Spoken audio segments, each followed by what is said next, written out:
Welcome to Creature Cuisine, where we're going to be serving up everything for your D&D adventures, from dungeon master advice to world building help, monster creation and character archetypes, and everything in between. And what way to start things off with a fun holiday special. Come on! Rudolph the red-nosed reindeer!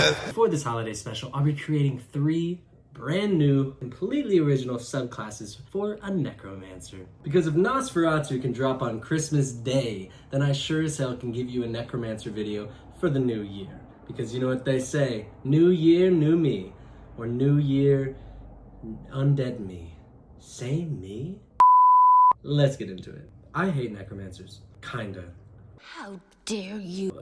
Honestly, I love necromancers. They have flavor, flair. They're such an iconic role in media, movies, television, video games. Necromancers are so fucking cool. Language! I love characters like the Horned King. What the hell was Disney thinking? Our time has arrived. That is a kid's movie. That is an animated children's movie. I watched that at like 4 years old. I'm mortified. Moving on, Sauron from Lord of the Rings. And also characters like Hector and Isaac from Castlevania. And then of course, the Night King from Game of Thrones. All these characters are dripping with narrative flavor. Dark, death, undying will. These characters are incredible.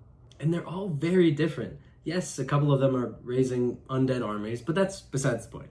They still all use their necromancy in very unique ways. In Dungeons & Dragons, mechanically, raising an undead army kinda sucks. And I don't think that's what necromancy's all about. I think necromancy has much more potential than just raising a few skeletons here and there. Necromancers are a nightmare. They bog down combat. They intimidate new players. But necromancy isn't just about raising the dead. It's about manipulating life and death itself. It's about power, pain, sacrifice, and control. So I wanted to give necromancers the spotlight they deserve by creating 3 brand new subclasses for the fighter, the bard, and the artificer. All for free, of course.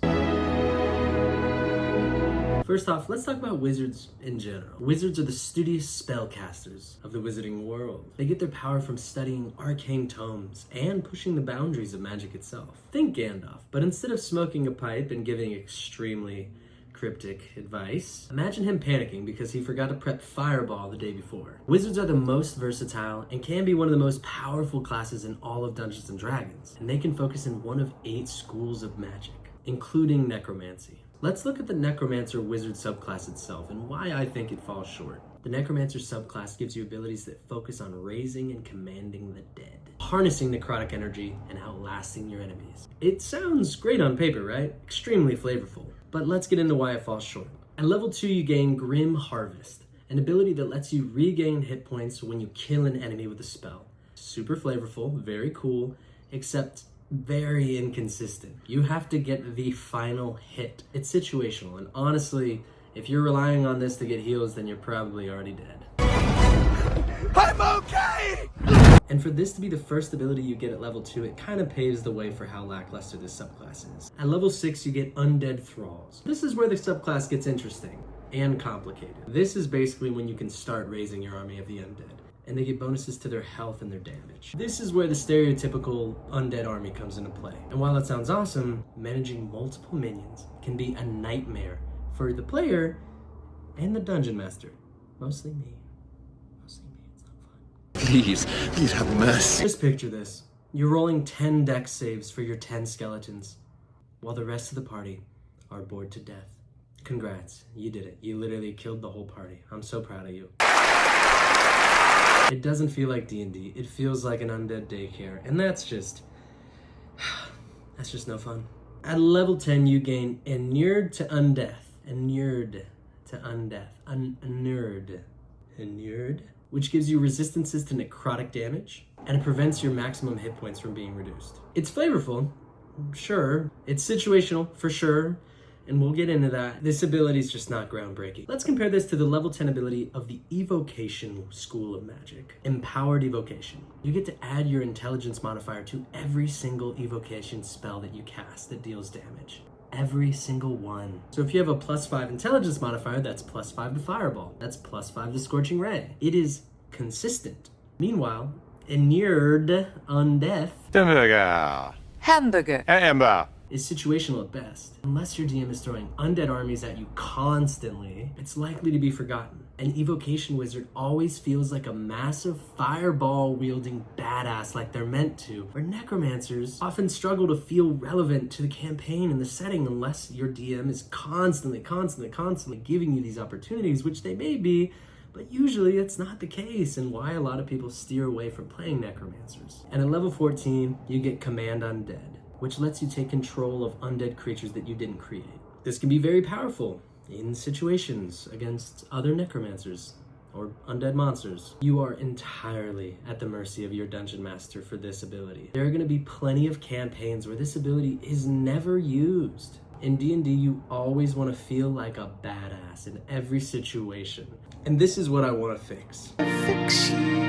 Necromancy should feel thematic and impactful at all times in every campaign, not just the Curse of Strahd. And this is where the custom subclasses that I've created today come in. Starting with first, the Knight of Penance. The Knight of Penance is a fighter who's fueled by hate, agony, torment, and unrelenting vengeance. This is a warrior who could have been cursed, betrayed, or broken. Their very existence is now powered by a dark magic, which allows them to siphon their own life force and their enemies. Whether it's a punishment they didn't deserve or a deal that they can't escape. Their pain, hate, or regret is now the most powerful weapon they wield. Inspirations for the subclass come from Sauron in Lord of the Rings, Ketheric Thorm from Baldur's Gate 3, Penance from Marvel Comics, and of course the meme of that guy who's literally too angry to die. These characters embody pain, torment, and suffering, and the unrelenting will to turn that pain into their power. At level 3, you gain Penance Strike, which allows you to sacrifice some of your own vitality to empower your next attack with necrotic force, dealing massive damage. The pain you take fuels the damage you deal. Yeah, I know, it's as metal as it sounds. From there, the Knight of Penance evolves into an undying force who can cheat death. It can shield your allies with necrotic energy from the life force of your enemies. And by level 18, you become the Avatar of Penance. This subclass screams necromancy, siphoning life force, feeling like the absolute badass that you should feel at all times. This is a necromancer. All right, let's talk a whole new kind of necromancer. And let me remind you that you can't spell necromancer without romance, baby. This bard is drop-dead gorgeous, soul-soothing, and grave waltzing. And don't call them Shakira because their hips probably lie, but they definitely do not die. Reading the signs of my body. This is the Dance Macabre bard. A bard who doesn't just play music. They turn every performance into a gothic masterpiece. Imagine skeletal waltzes, haunting melodies, the kind of vibe that makes liches cry tears of pride. This bard frightens the living, charms the dead, and leaves the battlefield looking like the remnants of the Thriller music video. This bard could have been raised by 3 liches in a forgotten crypt, perfecting their music to soothe restless spirits. Or maybe they grew up in the Shadowfell, serenading ghosts and wailing banshees with haunting harmonies. Or maybe they were cursed by a vengeful spirit to carry the burden of every soul they've ever wronged, turning their songs into a performance of redemption. At level 3, you get Skeletal Waltz, which lets you summon spectral skeletons to swirl around you, dealing necrotic damage to enemies and shielding your allies with temporary hit points. And as you grow, you gain even more tools to control the battlefield. Imagine striking fear into the heart of your enemies, charming all of the undead around you, and weaving melodies so haunting that your foes can barely keep their footing.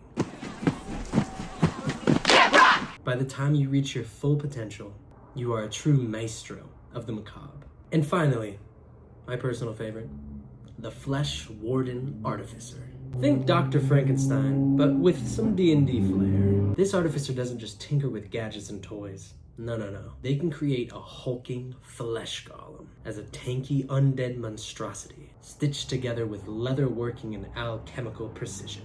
Not only is your golem immune to lightning damage, it can heal from it. It fights like a powerhouse, and it can be an incredible role-playing opportunity? Is it your long-lost brother raised to protect you? A hated enemy reanimated to be your unrelenting servant? Or just a chaotic creation with a mind of its own? Whatever you decide, the Fleshwarden Artificer has all the flavor and all the necromantic vibes you want. As you level up, this monstrosity gains infusions like overcharge electricity, extra necrotic power, and all the tankiness you need on the battlefield. The Fleshwarden Artificer is perfect for those players who want to combine chaos, intellect, and sheer brute force. Genius, billionaire, playboy, philanthropist. And if you're one of those characters who has a backup sheet always ready, just in case your character dies, like I am, this is a great opportunity to potentially roleplay 2 characters at the table. What did he say? With your DM's discretion, of course. It's chaotic, it's fun, and oh my gosh, 2 personalities at the table that are completely different, or maybe the same, who knows? It's your choice. This is a necromancer. At all times, all shapes and forms, it's never situational. Necromancers are iconic, they're terrifying, they're powerful, and they are storytellers, and they have so much narrative potential. Whether you're playing the Knight of Penance, the Dance Macabre Bard, or the chaotic Fleshwarden, necromancy isn't just about raising the dead. It's about redefining life and death. And hey, whether you're charming skeletons, siphoning life force, or stitching together an undead monstrosity, necromancers bring that edge to every party. And as always, everything is free in the links below, straight from my cold, undead heart. I hope you use these subclasses. If you do, please comment down below what you love, what you like, follow, subscribe, blah, blah, blah, blah, blah. Thank you again for joining Creature Cuisine with me and Chai. Love you very much.